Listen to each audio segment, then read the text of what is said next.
Hello friends, once again welcome to SMG ಅಪ್ಡೇಟ್ಸ್ಗೆ. Friends, ಇವತ್ತಿನ ಮಾಹಿತಿ ಏನಂದರೆ ನೋಡಿ, ಅಪ್ಕಮಿಂಗ್ ನೇಮಕಾತಿಗಳಲ್ಲಿ ಒಂದು ತುಂಬ ಕೇಳ್ತಿರೋದು ಯಾವುದಂದರೆ VAO ಬಗ್ಗೆ ಕೇಳ್ತಿದ್ರಿ. VAO ಯಾವಾಗ ನೋಟಿಫಿಕೇಷನ್ ಆಗುತ್ತೆ ಮತ್ತು ಯಾವಾಗ ಎಕ್ಸಾಮ್ನ ಕಂಡಕ್ಟ್ ಮಾಡ್ಬೋದು ಅಂತೇಳಿ VAO ಬಗ್ಗೆ ತುಂಬ ಜನ ಕೇಳ್ತಿರೋದ್ರಿಂದ ಈ ವಿಡಿಯೋ ಮಾಡ್ತಿದ್ದೀನಿ. ಅದರ ಜೊತೆಗೆ ಇನ್ನೊಂದು ಮಾಹಿತಿ ಸಿಕ್ಕಿದೆ ಇವತ್ತು. ಏನಂದರೆ ವಾರ್ಡನ್ ಹುದ್ದೆದು ನೋಡಿ, ವಾರ್ಡನ್ ಹುದ್ದೆದು ಎಷ್ಟು ಹುದ್ದೆಗಳು ಮತ್ತು ಯಾವ ಬೋರ್ಡಿಂದ ನೇಮಕಾತಿ ಆಗುತ್ತೆ, ಯಾವ ಹಂತದಲ್ಲಿದೆ ಅಂತೇಳಿ ಮಾಹಿತಿ ಕೊಟ್ಟಿದ್ದಾರೆ ಸಮಾಜ ಕಲ್ಯಾಣ ಇಲಾಖೆಯಿಂದ.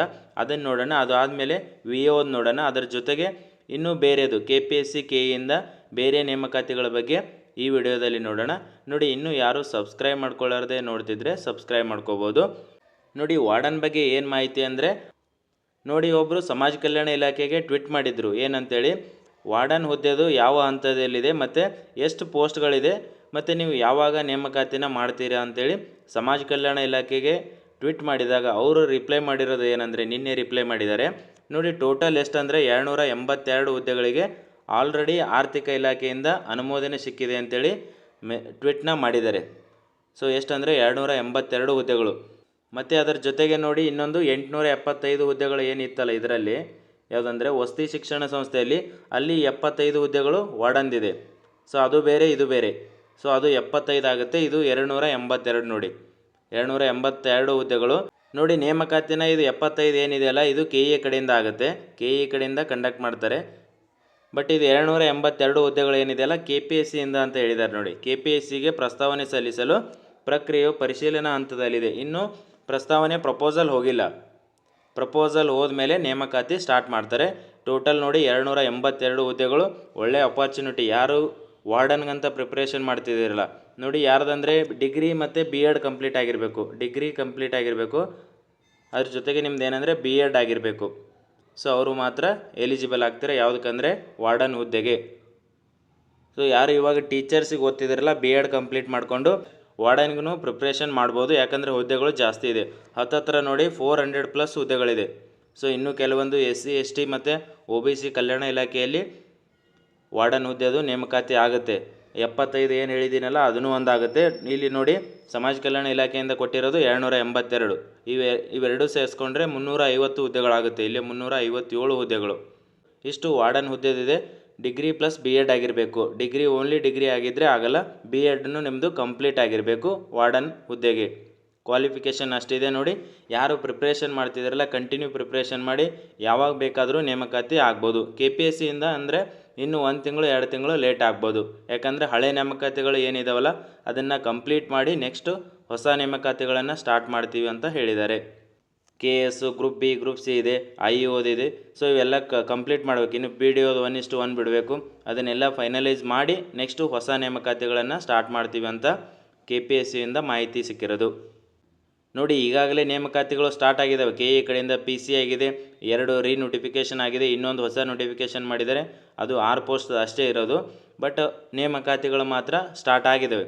ಇನ್ನು KPSCಯಿಂದ ಸ್ಟಾರ್ಟ್ ಆದರೆ ಎಲ್ಲ ಬೋರ್ಡಿಂದನೂ ನೇಮಕಾತಿ ಸ್ಟಾರ್ಟ್ ಆದಂಗೆ ಆಗುತ್ತೆ. ಸೊ ಅದರ ಸಲುವಾಗಿ 100% ನೇಮಕಾತಿ KPSC ಕಡೆಯಿಂದ ಸ್ಟಾರ್ಟ್ ಆಗ್ತವೆ ಇನ್ನು 1 ತಿಂಗಳಲ್ಲಿ.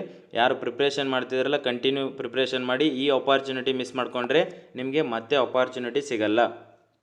ಸೊ ತುಂಬ ಹುದ್ದೆಗಳದ್ದು ಏನು 56,000 ಹೇಳಿದಾರಲ್ಲ, 1 by 1 ಈ ವರ್ಷದಲ್ಲಿ ಫಿಲ್ ಮಾಡ್ಕೊಂಡು ಹೋಗ್ತಾರೆ. ಈ ಗೋರ್ಮೆಂಟ್ ಇರೋವರೆಗೂ ಆಲ್ಮೋಸ್ಟ್ ಇವನ್ನ ಫಿಲ್ ಮಾಡ್ತಾರೆ. ಇವಾಗ ಏನು 8,000 PC ಹೇಳಿದ್ದಾರೆ. ಸೊ ಅದರಲ್ಲಿ ಇವಾಗ 4,000 PCದು ನೋಟಿಫಿಕೇಷನ್ ಆಗಿದೆ. ಇನ್ನೂ 4,000 CR, DR, KSRP, KSISFದು ನೋಟಿಫಿಕೇಷನ್ ಆಗೋದಿದೆ. ಸೊ ಅದನ್ನು ಆಗುತ್ತೆ. ಸೊ ಇವಾಗ ಆಲ್ರೆಡಿ ಸಿವಿಲ್ PCದು ಮಾಡಿದ್ದಾರೆ. ಅಪ್ಲಿಕೇಶನ್ ಲಿಂಕ್ನೂ ಬಿಟ್ಟಿದ್ದಾರೆ. ಯಾರೆಲ್ಲ ಅಪ್ಲೈ ಮಾಡೋರು ಇದ್ದೀರಲ್ಲ ಅಪ್ಲೈ ಮಾಡ್ಕೊಳ್ಳಿ. ನೋಡಿ, ಮಿಸ್ಟೇಕ್ನ ಮಾಡಬೇಡಿ. ಯಾಕಂದರೆ ಎಡಿಟ್ ಮಾಡೋಕ್ಕೆ ಆಪ್ಷನ್ ಕೊಡಲ್ಲ. ತಪ್ಪಾದರೆ ಅದನ್ನೇ ಕಂಟಿನ್ಯೂ ಆಗುತ್ತೆ. ಸೊ ಒಂದು ಸಲ ಥಿಂಕ್ ಮಾಡಿ ಫೈನಲ್ ಸಬ್ಮಿಟ್ ಕೊಡ್ತೀರಲ್ಲ, ಸೊ ಫೈನಲ್ ಸಬ್ಮಿಟ್ ಕೊಡೋಕ್ಕಿಂತ ಮುಂಚೆ ಏನು ಮಾಡಿ, ಕರೆಕ್ಟಾಗಿ ಒಂದು ಸಲ ರೀಚೆಕ್ ಮಾಡಿಕೊಂಡು 2-3 ಸಲ ಚೆಕ್ ಮಾಡಿ ಸಬ್ಮಿಟ್ ಮಾಡಿ, ಫೈನಲ್ ಸಬ್ಮಿಟ್ ಮಾಡಿ. ನೋಡಿ, PC ಅಪ್ಲಿಕೇಶನ್ ಹಾಕುವಾಗ ತುಂಬ ಇಶ್ಯೂ ಆಗ್ತಿದೆ, ಸಮಸ್ಯೆಗಳು ಆಗ್ತಿದೆ. ನೋಡಿ, ಆಲ್ರೆಡಿ KEಗೆ ಆ ಸಮಸ್ಯೆಯನ್ನು ಹೇಳಿದ್ದಾರೆ. ಸೊ ಅವ್ರ ಕಡೆಯಿಂದ ಏನು ರಿಪ್ಲೈ ಬರುತ್ತಂತ ನೋಡ್ಬೇಕು. ಯಾಕಂದರೆ ಎಟ್ ಎ ಟೈಮ್ ತುಂಬ ಜನ ಹಾಕೋದ್ರಿಂದ ಸೊ ತುಂಬ ಪ್ರಾಬ್ಲಮ್ ಆಗ್ತಿದೆ. ಸೊ ಇನ್ನೂ ಟೈಮ್ ಇದೆ, ನಿಧಾನವಾಗಿ ಹಾಕಿ ಎಕ್ಸ್ಟೆಂಡು ಮಾಡೇ ಮಾಡ್ತಾರೆ. 20 ದಿನ ಅಷ್ಟೇ ಟೈಮ್ ಕೊಟ್ಟಿರೋದು ಹೆಚ್ಚು ಕಡಿಮೆ. ಸೊ ಇನ್ನೂ ಎಕ್ಸ್ಟೆಂಡ್ ಮಾಡಬೇಕು. ಯಾಕಂದರೆ 3-4 ಲಕ್ಷ ಜನ ಅಪ್ಲೈ ಮಾಡೋ ಚಾನ್ಸಸ್ ಇದೆ. ಸೊ ಅದ್ರ ಸಲುವಾಗಿ ಇನ್ನೂ ಎಕ್ಸ್ಟೆಂಡ್ ಮಾಡೇ ಮಾಡ್ತಾರೆ.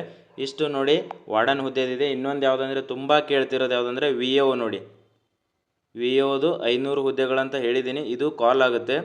ಬಟ್ ನೋಡಿ ಮಾಹಿತಿ ಏನು ಸಿಕ್ಕಿರೋದಂದರೆ ವಿ ಎದು ನೇಮಕಾತಿ ಯಾವಾಗ ಮಾಡ್ತಾರಂತ ಕೇಳಿದಾಗ ಏನು ಮಾಹಿತಿ ಸಿಕ್ಕಿರೋದಂದರೆ ಈ ಮಂತ್ ಏನು ಜೂನ್ ಇದೆಯಲ್ಲ, ಜೂನ್ ಮಂತಲ್ಲಿನೇ ನೋಟಿಫಿಕೇಷನ್ ಆಗುತ್ತಂತ ಮಾಹಿತಿ ಸಿಕ್ಕಿರೋದು. ನೋಡಿ ಎಕ್ಸಾಕ್ಟಾಗಿ ಇದೇ ಟೈಮ್ಗೆ ಆಗುತ್ತೆ, ಇದೇ ವೀಕಲ್ಲಿ ಆಗುತ್ತೆ ಅಂತ ಹೇಳೋಕ್ಕಾಗಲ್ಲ. ನೋಡಿ ಈ ಮಂತ್ ಅಂತ ಹೇಳಿದ್ದಾರೆ, ಈ ಮಂತಲ್ಲಿ ಆದರೆ ಜೂನಲ್ಲಾದರೆ ಜುಲೈ ಆಗಸ್ಟ್ 2 ತಿಂಗಳು ಇಟ್ಕೊಳ್ಳಿ, ಸೆಪ್ಟೆಂಬರಲ್ಲಿ ಎಕ್ಸಾಮ್ ಆಗುತ್ತೆ. ಸೆಪ್ಟೆಂಬರ್ ಎಲೆಕ್ಷನ್ ಬರಲಿಲ್ಲ ಅಂದರೆ ಸೆಪ್ಟೆಂಬರಲ್ಲಿ ಆಗುತ್ತೆ. ಇನ್ ಕೇಸ್ ಎಲೆಕ್ಷನ್ ಬಂದರೆ ಮತ್ತೆ ಕೋಡ್ ಆಫ್ ಕಂಡಕ್ಟ್ ಬರುತ್ತೆ, ಸ್ವಲ್ಪ ಲೇಟ್ ಆಗ್ಬೋದು ಅಥವಾ ಬಿಫೋರ್ನು ಕಂಡಕ್ಟ್ ಮಾಡ್ಬೋದು. ಆಲ್ಮೋಸ್ಟ್ ಎಲೆಕ್ಷನ್ ಆದಮೇಲೆ ವಿ ಎ ಎಕ್ಸಾಮ್ ಅಂತ ಅಂದ್ಕೊಳ್ಳಿ. ಯಾಕಂದರೆ ಇವಾಗ ನೋಡಿ ನೋಟಿಫಿಕೇಷನ್ ಮಾಡಿರೋ ಇದಾವಲ್ಲ ಬೇರೆ ಬೇರೆ ಡಿಪಾರ್ಟ್ಮೆಂಟ್ದು, ಅದು ಜುಲೈ ಫಸ್ಟ್ ವೀಕಲ್ಲಿ ಇಟ್ಟಿದ್ದಾರೆ, ಜುಲೈ ಅಲ್ಲಿ ಹೋಗುತ್ತೆ. ಮತ್ತು ಜುಲೈ ಲಾಸ್ಟ್ ವೀಕಲ್ಲಿ ಇದೆ, ಮತ್ತು ಎಒದು. ಸೊ ಅವೆರಡು ವೀಕಲ್ಲಿ ಅದನ್ನು ಕಂಡಕ್ಟ್ ಮಾಡ್ತಾರೆ. Next August first weekly P C notification ಮಾಡಿದಾರಲ್ಲ, ಪಿ ಸಿ ಎಕ್ಸಾಮ್ ಇದೆ ಆಗಸ್ಟ್ 2ಕ್ಕೆ. ಸೊ ಈ ಥರ ಜುಲೈ ಆಗಸ್ಟ್ಗೆ 2 ತಿಂಗಳಲ್ಲಿ ಎಕ್ಸಾಮ್ನ ಆಲ್ರೆಡಿ ಫಿಕ್ಸ್ ಮಾಡ್ಕೊಂಡಿದ್ದಾರೆ. ಇನ್ನು ನೋಡಿ ಪಿ ಸಿ CR DR ಆದರೆ ಅದನ್ನು ಇದೇ ಆಗಸ್ಟ್ ಮಂತಲ್ಲಿನೇ ಇಡೋ ಚಾನ್ಸಸ್ ಇದೆ. ಸೊ ಅದರ ಸಲುವಾಗಿ ಇದು ವಿ ಎದಾದರೆ ಸೆಪ್ಟೆಂಬರು ಅಕ್ಟೋಬರ್ವರೆಗೂ ಹೋಗ್ಬೋದು. ಈ ಥರ ಪಾಸಿಬಿಲಿಟಿ ಇದೆ. ಇದೇ ತಿಂಗಳಲ್ಲಿ ಎಕ್ಸಾಮ್ ಕಂಡಕ್ಟ್ ಮಾಡ್ತಾರಂತ ಹೇಳೋಕ್ಕಾಗಲ್ಲ. ನೀವೇನು ತಿಳ್ಕೊಬೇಕಂದ್ರೆ ಒಂದು 3 ತಿಂಗಳಾದರೂ ಟೈಮ್ ಸಿಗುತ್ತಂತ ತಿಳ್ಕೊಬೇಕು. ನೋಡಿ ಈ ತಿಂಗಳಲ್ಲಿ ನೋಟಿಫಿಕೇಷನ್ ಆದರೆ ಜೂನಲ್ಲಿ ಆದರೆ 3 ತಿಂಗಳಾದಮೇಲೆ ಎಕ್ಸಾಮ್ನ ಕಂಡಕ್ಟ್ ಮಾಡ್ತಾರೆ. ಎಲೆಕ್ಷನ್ ಬರೋದ್ರಿಂದ 1 ತಿಂಗಳು ಎಕ್ಸ್ಟ್ರಾ ಟೈಮ್ ಸಿಗ್ಬೋದು. 500 ಹುದ್ದೆ ಇದೆ, ಒಳ್ಳೆ ಅಪಾರ್ಚುನಿಟಿ ಇದೆ. ಇದು ಡಿಸ್ಟ್ರಿಕ್ಟ್ ವೈಸ್ ಇರುತ್ತೆ, ಸೊ ನೀವು ಓದ್ಕೋಬೋದು. ಯಾಕಂದರೆ ಕಂದಾಯ ಇಲಾಖೆ ಒಳ್ಳೆ ಡಿಪಾರ್ಟ್ಮೆಂಟು. ಇದು KE ಕಡೆಯಿಂದ ಎಕ್ಸಾಮ್ ಆಗೋದ್ರಿಂದ ತುಂಬ ಸ್ಪೀಡಾಗಿರುತ್ತೆ, ಟ್ರಾನ್ಸ್ಪರೆನ್ಸಿ ಇರುತ್ತೆ, ರಿಸಲ್ಟ್ನು ಬೇಗ ಬಿಟ್ಟು ಎಲ್ಲ ಫೈನಲೈಸ್ ಮಾಡ್ತಾರೆ. ಅವ್ರವ್ರ ಜಿಲ್ಲೆಯವರು ನೇಮಕಾತಿ ಪ್ರೊಸೆಸ್ನ ಮಾಡೋದ್ರಿಂದ ಬೇಗ ಪ್ರೊಸೆಸ್ ಆಗುತ್ತೆ. ಸೊ ಅದರ ಸಲುವಾಗಿ ವಿ ಎ ಓದ್ತಿರೋರು ಕಂಟಿನ್ಯೂ ಓದಿ. ಮತ್ತು ನೋಡಿ ಕೆಲವೊಂದು KPSC KE ಕಡೆಯಿಂದ ನೋಟಿಫಿಕೇಷನ್ ಆಗೋದಿದೆ. ಇವಾಗ ಲ್ಯಾಂಡ್ ಸರ್ವೇಯರ್ ನೋಡಿ ಇನ್ನೂ ಫೈನಲೈಸ್ ಆಗಿಲ್ಲ. ಇವಾಗ ಏನು ಕ್ವಾಲಿಫಿಕೇಷನ್ ಚೇಂಜ್ ಮಾಡಿದಾರಲ್ಲ ಅದಕ್ಕೆ ಅಬ್ಜೆಕ್ಷನ್ಗೆ ಟೈಮ್ ಇದೆ ಇನ್ನೂ. ಇದು ಒಂದು ಸಲ ಗೆಜೆಟಲ್ಲಿ ಪಾಸ್ ಆದರೆ ಚೇಂಜ್ ಆಗುತ್ತೆ. ಅಬ್ಜೆಕ್ಷನಲ್ಲಿ ಏನು ಬರುತ್ತೆ ಅಂತ ನೋಡಬೇಕು. ಅಬ್ಜೆಕ್ಷನ್ ವ್ಯಾಲಿಡ್ ಆಗಿದ್ದರೆ ಅಬ್ಜೆಕ್ಷನ್ನ ಕನ್ಸಿಡರ್ ಮಾಡ್ತಾರೆ. ಆಲ್ರೆಡಿ ನೋಡಿ PUC ಕ್ವಾಲಿಫಿಕೇಷನ್ನ ತೆಗೆದಿದ್ದಾರೆ. ಸೊ ಇದಕ್ಕೆ ಆಲ್ರೆಡಿ ತುಂಬ ಜನ ಅಬ್ಜೆಕ್ಷನ್ ಹಾಕಿದ್ದಾರೆ ಲ್ಯಾಂಡ್ ಸರ್ವೇರ್ಗೆ. ಸೊ ಇದನ್ನು ನೋಡಬೇಕು ಏನು ಮಾಡ್ತಾರೆ ಅಂತೇಳಿ. ಇದು ಎಲ್ಲ ಆದಮೇಲೆ ಗೆಜೆಟಲ್ಲಿ ಪಾಸ್ ಆಗಿ ನೆಕ್ಸ್ಟ್ ನೋಟಿಫಿಕೇಷನ್ ಆಗುತ್ತೆ. ಇನ್ನೂ ಸ್ವಲ್ಪ ಲೇಟ್ ಆಗ್ಬೋದು. ಮತ್ತು KE ಅಥವಾ KPSC ಅಂತ ಇನ್ನೂ ಡಿಸೈಡ್ ಆಗಿಲ್ಲ. ಮುಂಚೆ KPSC ಇತ್ತು, ಬಟ್ ಇವಾಗ KEಗೆ ಕೊಡಬೇಕಂತ ತುಂಬ ಡಿಮ್ಯಾಂಡ್ನ ಇಟ್ಟಿದ್ದಾರೆ. ನೋಡಬೇಕಿದೆ ಎಲ್ಲ ಕ್ವಾಲಿಫಿಕೇಷನ್ ಆಗಿ ಮತ್ತೆ ನೋಟಿಫಿಕೇಷನ್ ಮಾಡಿದ್ರೆ ಯಾವ ಬೋರ್ಡಿಂದ ಮಾಡ್ತಾರೆ ಅಂತೇಳಿ ವೇಟ್ ಮಾಡಿ ನೋಡಬೇಕು. ಆಲ್ಮೋಸ್ಟ್ KE ಕಡೆಯಿಂದ ಮಾಡೋ ಚಾನ್ಸಸ್ ತುಂಬ ಇದೆ. ಯಾಕಂದರೆ ತುಂಬ ಸ್ಟೂಡೆಂಟ್ಸು ಡಿಮ್ಯಾಂಡ್ ಅದೇ ಇದೆ KE ಕಡೆಯಿಂದ ಮಾಡಿಸ್ಬೇಕಂತೇಳಿ.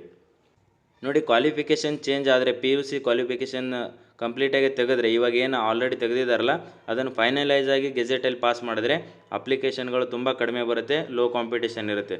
ಯಾರೆಲ್ಲ ಓದ್ತಿದ್ರಲ್ಲ ಲ್ಯಾಂಡ್ ಸರ್ವೇರಿಗೆ ಇವಾಗ ಆಲ್ರೆಡಿ ಕ್ವಾಲಿಫಿಕೇಷನ್ ಇರೋರು ನೀವು ಕಂಟಿನ್ಯೂ ಸ್ಟಡಿ ಮಾಡ್ಬೋದು. ಮತ್ತು ನೋಡಿ KE ಕಡೆಯಿಂದ ಕೆಲವೊಂದು SDA ಕಾಲ್ ಫಾರ್ಮ್ ಆಗುತ್ತಂತ ಮಾಹಿತಿ ಸಿಕ್ಕಿರೋದು. KE ಕಡೆಯಿಂದ ನಿಗಮ ಮಂಡಳಿಯಲ್ಲಿ SDA ಕಾಲ್ ಆಗುತ್ತೆ. ಎಲ್ಲ SDA ಮತ್ತು ಎಲ್ಲ FDA ಸೇರಿಸಿ ಒಂದೊಂದು ಎಕ್ಸಾಮ್ ಮಾಡ್ತಾರೆ. ಸೊ ಇವಾಗ 6 ಪೋಸ್ಟ್ ಮಾಡಿದ್ದಾರೆ ಅಂತೇಳಿ ಅದು ಒಂದೇ ಎಕ್ಸಾಮ್ನ ಕಂಡಕ್ಟ್ ಮಾಡಲ್ಲ. ಮುಂದೆ ಬರೋ SDA ಇವಾಗ ಆಗಿರೋ SDAನ ಕೂಡಿಸಿ ಎಕ್ಸಾಮ್ ಮಾಡ್ತಾರೆ. ಮತ್ತು ಮುಂದೆ ಬರೋ FDA ಇವಾಗ ಆಗಿರೋ FDA ಸೇರಿಸಿ ಎಕ್ಸಾಮ್ನ ಕಂಡಕ್ಟ್ ಮಾಡ್ತಾರೆ. ಈ ಥರ ಇರುತ್ತೆ. ಕೆಲವೊಂದು SDA ಬೇರೆ ಬೇರೆ ನಿಗಮ ಮಂಡಳಿಯಲ್ಲಿ ಆಗೋದಿದೆ. ಮತ್ತು KPSC ಕಡೆಯಿಂದ ನೋಡಿ ಹತ್ತತ್ರ 1500 ಹುದ್ದೆಗಳು SDA ಟೋಟಲ್ 1500 ಹುದ್ದೆಗಳವರೆಗೂ KPSC ಕಡೆಯಿಂದ ಕಾಲ್ ಆಗೋದಿದೆ ಅಂತ ಮಾಹಿತಿ ಸಿಕ್ಕಿರೋದು. ಆಲ್ರೆಡಿ ನೋಡಿರ್ಬೋದು ನೀವು, ಪ್ರಸ್ತಾವನೆ ತುಂಬ ಬರ್ತಿದೆ KPSCಗೆ.